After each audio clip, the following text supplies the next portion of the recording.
अजान गिरामी बाज़ इंसान सवाल बिंदु हमेशा Jungala zasnagato nokariot. Ngachi nang pa zasnagato minda nyisuma nokariot. Ngachi nang pa zasna कारोबार बखाना योत. लेकिन दी बावजूद जसना ngachi nang piano barka di umma mindu. Ngachi rizaq piano barka di umma mindu. आखिर दी वजह चीन. वक्त की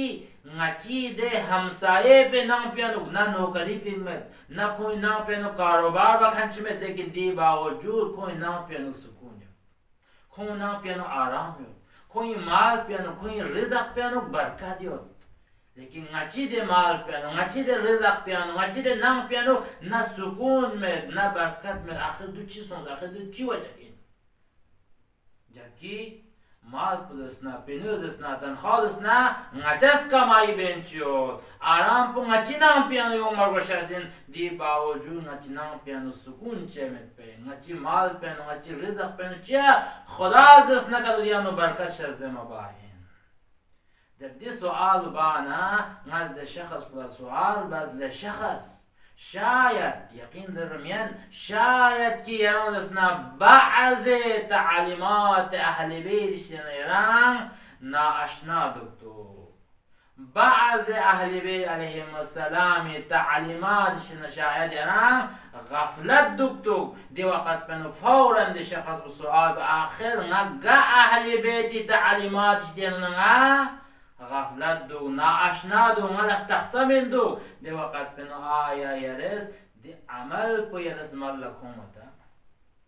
جو گا عمل کو زر بچه کی گا انسان چیز دی عمل کو کی ناس ینتا در بیان باچتا کی گا انسان چیز کری واجبات فقیر یبنا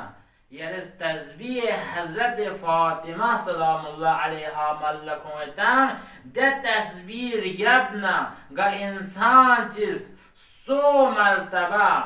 دی خدای من تقص پا اگر کس تلاوت بزدست نگتو دی ذریعه کا که نا پیان هم سکون توید که نا پیانو که دمال پیانو هم برکت دوان که رزق پیانو برکت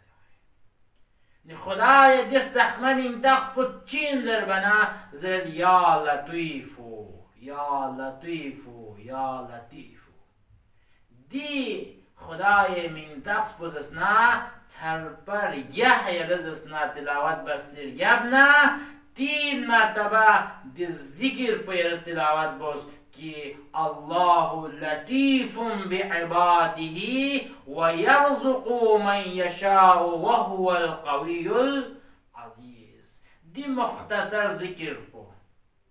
पहला यही वाजिबात फिर गबना तस्बीह फातिमा ज़हरा गबना 100 मरतबा या लतीफु या लतीफु या लतीफु या लतीफु तिलावत बचा